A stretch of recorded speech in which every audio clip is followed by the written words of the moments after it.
Yandy is finally doing what Mendici has been wanting her to do, what all men want women to do.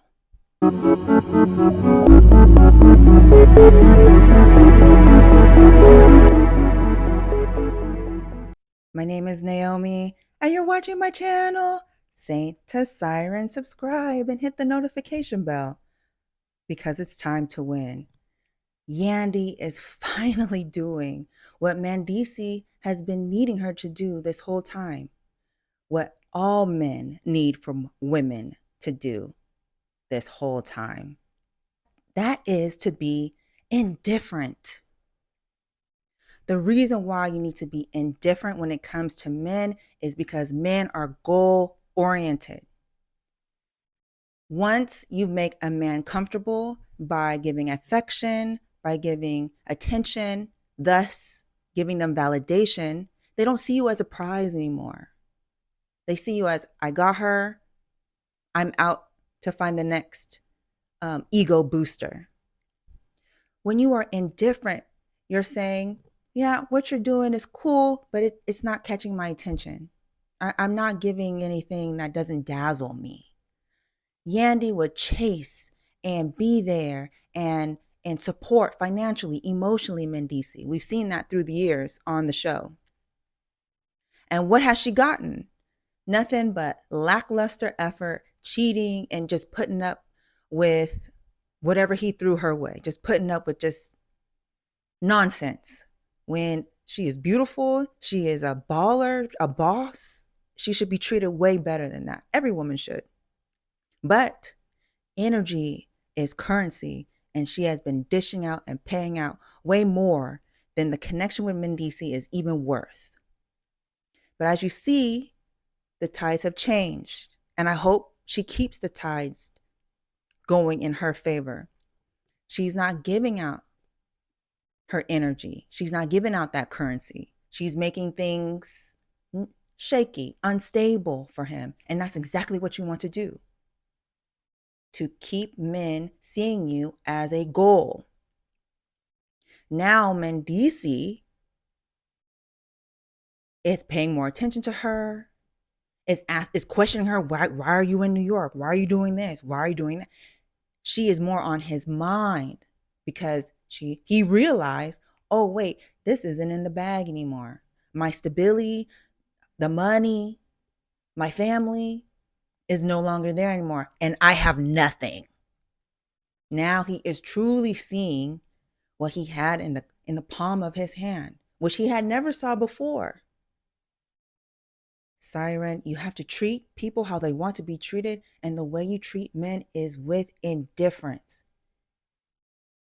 Think of this. Either you're going to be on the pedestal or they are. Who are you putting first? Yourself. Let's go metaphysically. When you just start thinking about what's good for you, what makes you happy, it brings everything else towards you. When you are thinking about somebody else, what's good for them, what makes them happy, it brings everything towards them. You are a planet, you have gravity, keep it to yourself. The world always revolves around you. But if you revolve around something else, someone else, they're siphoning you.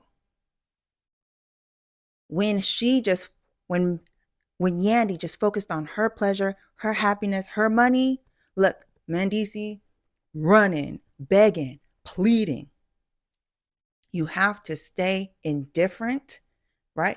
And about men so they can stay focused on you. Now, if you have gone too far into paying attention to men, making it comfortable for men, validating men, I call this a reset. You need to reset. Reset the energy. And you do that with ignoring. Ignore the man that you have given too much energy. You have paid too much of your energetic currency to, and it will reset. It will make things shaky, right? In his mind, it will reset the connection between you. Don't answer the calls. Don't text back right away. Change the energy you have been giving.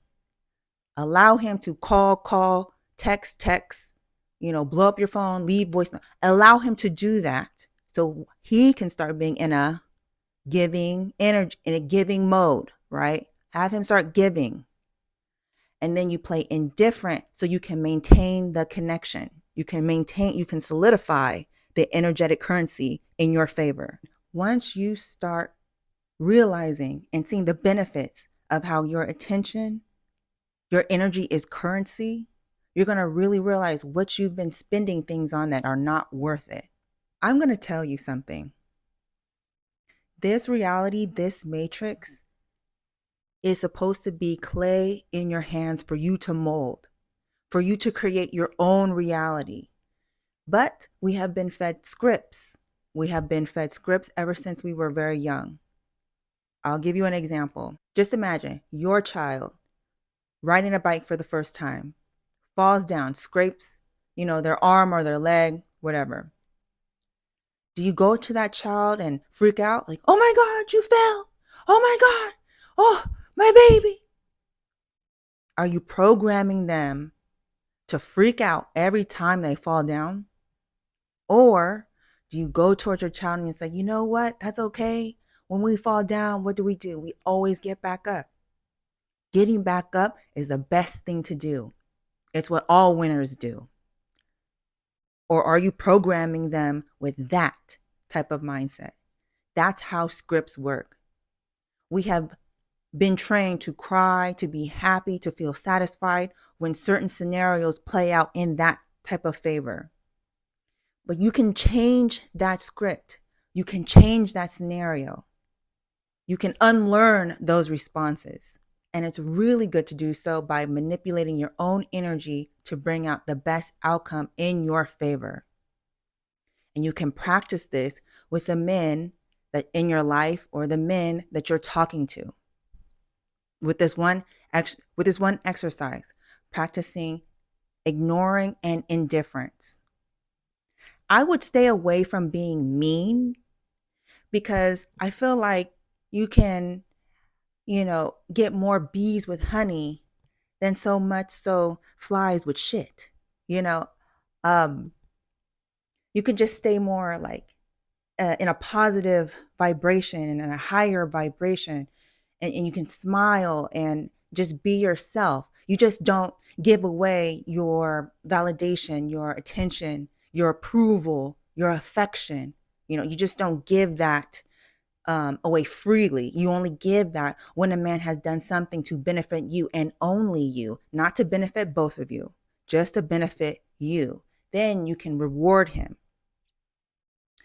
When you are, mean, you set up this extra like guard, which may be attractive to some men.